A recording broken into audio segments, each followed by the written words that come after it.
Peace be to you all. Assalamualaikum. Omar here. So I'm here, just got off from work. I got a question about somebody asked me how they could improve themselves. So to that, I'd say it's a pretty vague question. What do you mean improve yourself? In what area? My opinion is that there's three core areas that kind of comprise people, and that's spiritual, mental, and physical. For instance, I'll use myself as an example. I have always kind of despised the physical weakness in myself. I was a skinny kid, I'm a skinny man. You know, especially if you're a black dude from an urban area, we kind of do this unspoken thing where we kind of try to establish dominance over each other. So we lower our voices, octaves, few octaves, get real loud, get in each other's face. It's a thing of trying to intimidate the person and establish this hierarchy that's really based on a physicality. Well, being a smaller guy, I always resented being intimidated by guys like this. So I learned how to fight. And I also dedicated myself to keep myself in very good cardio conditioning. So I started running marathons, more than 2 decades ago. Doing things like hill charges, weightlifting, stretching, and I surprised some guys. But this gave me confidence. So I was no longer intimidated by big guys trying to do that, trying to intimidate me. And let them know, like, listen, you can swing on me if you want, but if you don't knock me unconscious within 30 seconds, things are going to be increasingly bad for you in our physical altercation. And then that ties in with spirituality, trying to control your nafs, what we call in Islam, or what a psychologist would call your id, that lower beast that we have, the one that has a greater propensity to violence. That's kind of a spiritual endeavor, but you can't do that if you're physically weak. That's not strength. That's weakness. But if you're a strong person and you say, listen, I realize that I could do some damage to this person, so I'm just going to try to control my anger. That's spirituality. So I also had a very bad temper. I think I still probably do. Very quick temper. Runs in my family. But I've learned to control that over the years. If I carried myself now like I did many, many years ago as a younger man and a child, actually, I'd probably be in jail by now. But I learned to mature.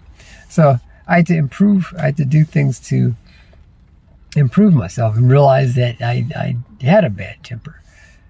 But I learned to control it.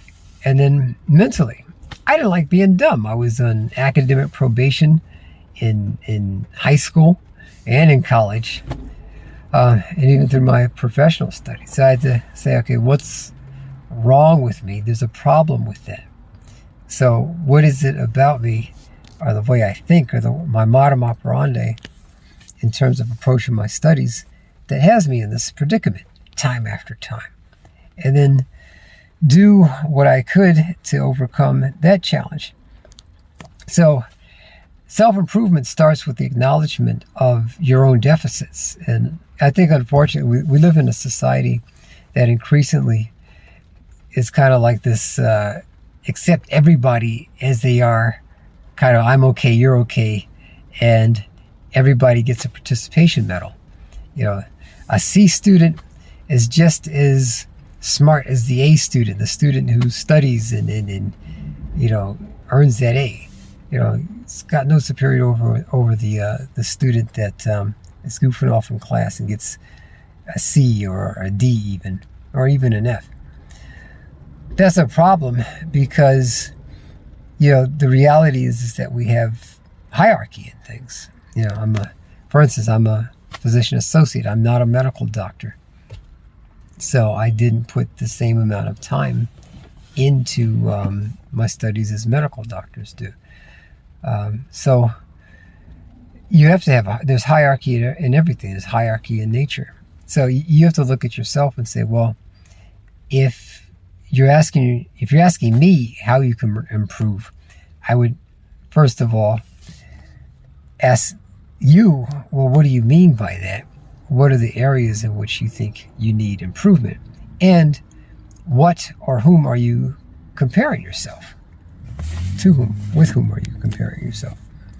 If you're comparing yourself to some genius level intellect, you may be always fall short of being somebody who you would consider intelligent. If you're comparing yourself to somebody who is mentally incompetent, or a goof off, you may feel superior. But comparing yourself to either of those types of people isn't a good thing. But you got to look at what are some of your aspirations, your realistic aspirations, and where you would utilize your particular skill set or the skill set that you're trying to achieve, and then say, okay, based on where you are now, what are some deficits that you've identified? And then that can tell you, where you need improvement. And then somebody like me, who's a mentor, can help you improve in that area. I have had some young people shadow me in this doctor's office where I work, and showed them, how to do physical exams. I've showed other people how to overcome test-taking anxiety, interviewing skills and things like that. But that's something that you would have to give me more information. Anytime you're asking a mentor or somebody who you're seeing as a mentor, how can you improve? You've got to be kind of specific to help them help you. Okay, I hope that answers you guys' questions. I wish you guys the best of success in your positive endeavors. If you have an interest in being a physician associate like me, feel free to contact me. I'm also a health educator. My doctorate's in health education. That's one of the things about which I'm really passionate, getting people off of scores of medications and trying to have a good, well-balanced lifestyle. So you don't have to take a bunch of pills as you get older. Anyway, that's it for now. Take care, guys. Reach out to me if you'd like. You can reach me on Instagram and my email. Take care. Peace.